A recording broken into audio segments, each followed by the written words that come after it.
हरे कृष्ण। राधे राधे। आप सभी का स्वागत है मेरे YouTube चैनल किस्से किरदारों के में। आज की वीडियो नरक चतुर्दशी की 3 पौराणिक कथाओं पर आधारित है। तो आइए कथा शुरू करते हैं। दीपावली के 5 दिन उत्सव में धनतेरस के बाद नरक चतुर्दशी मनाई जाती है। इस दिन को छोटी दीपावली, रूप चौदस और काली चौदस भी कहा जाता है। इस यम पूजा, कृष्ण पूजा और काली पूजा होती है। इस दिन दक्षिण भारत में वामन पूजा का भी प्रचलन है। तो आइए एक एक करके तीनों कथाओं को श्रवण करते हैं। पहली कथा, नरकासुर को भौमासुर भी कहा जाता है। कृष्ण अपनी 8 पत्नियों के साथ सुखपूर्वक द्वारिका में रह रहे थे। एक दिन स्वर्ग लोक के राजा देवराज इंद्र ने आकर उनसे प्रार्थना की, हे कृष्ण, प्राग ज्योतिषपुर के दैत्यराज भौमासुर के अत्याचार से देवतागण त्राही त्राही कर रहे हैं। क्रूर भौमासुर ने वरुण का छत्र, आदित्य के कुंडल और देवताओं की मणि छीन ली है और वह त्रिलोक विजयी हो गया है। भौमासुर ने पृथ्वी के कई राजाओं और आमजनों की अति सुंदर कन्याओं का हरण कर उन्हें अपने यहाँ बंदी गृह में डाल रखा है। कृपया आप हमें बचाइए प्रभु। इंद्र की प्रार्थना स्वीकार करके श्री कृष्ण अपनी प्रिय पत्नी सत्यभामा को साथ लेकर गरुड़ पर सवार हो प्राग ज्योतिषपुर पहुंचे। वहां पहुंचकर भगवान कृष्ण ने अपनी पत्नी सत्यभामा की सहायता से सबसे पहले मुर दैत्य सहित मुर के 6 पुत्रों ताम्र, अंतरिक्ष, श्रवण, विभावसु, नभस्वान और अरुण का संहार किया। मुर दैत्य का वध हो जाने का समाचार सुन भौमासुर अपने अनेक सेनापतियों और दैत्यों की सेना को साथ लेकर युद्ध के लिए निकला। भौमासुर को स्त्री के हाथों मरने का श्राप था, इसलिए भगवान श्री कृष्ण ने अपनी पत्नी सत्यभामा को सारथी बनाया और घोर युद्ध के बाद अंत में कृष्ण ने सत्यभामा की सहायता से उसका वध कर डाला।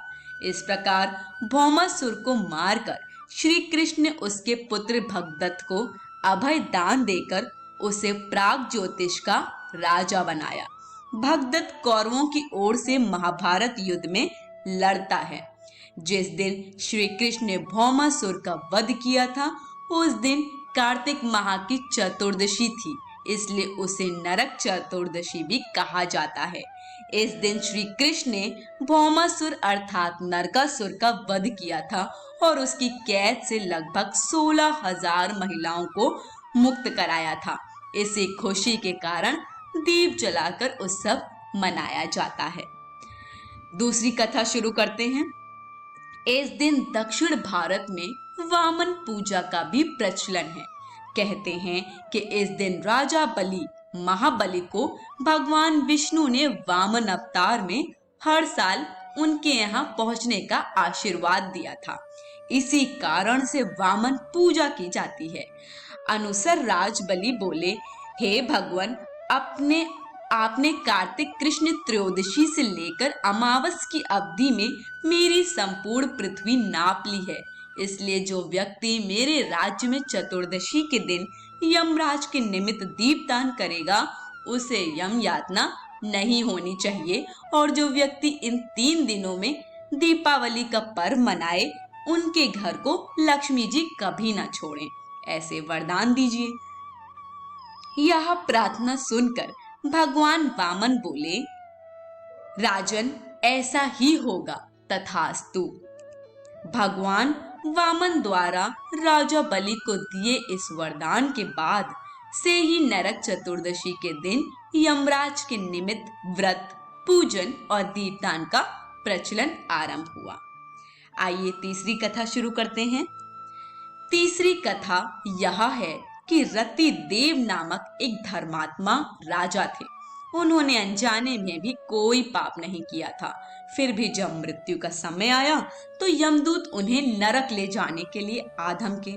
राजा ने कहा कि आप मुझ पर कृपा करें और बताएं कि मेरे किस अपराध के कारण मुझे नरक जाना पड़ रहा है। यह सुनकर यमदूत ने कहा कि हे राजन, एक बार आपके द्वार से एक ब्राह्मण भूखा लौट गया था। यह उसी पाप कर्म का फल है। यह सुनकर राजा ने यमदूत से 1 वर्ष का समय मांगा। तब यमदूतों ने राजा को 1 वर्ष की मोहलत दे दी। राजा अपनी चिंता लेकर ऋषियों के पास पहुंचे और उन्हें अपनी सारी कहानी सुनाकर उनसे इस पाप से मुक्ति का उपाय पूछा। तब ऋषि ने उन्हें बताया कि कार्तिक मास की कृष्ण पक्ष की चतुर्दशी का व्रत करें और ब्राह्मणों को भोजन करवाकर उनके प्रति हुए अपने अपराधों के लिए क्षमा याचना करें। राजा ने वैसा ही किया जैसा ऋषियों ने उन्हें बताया। इस प्रकार राजा पाप मुक्त हुए और उन्हें विष्णु लोक में स्थान प्राप्त हुआ।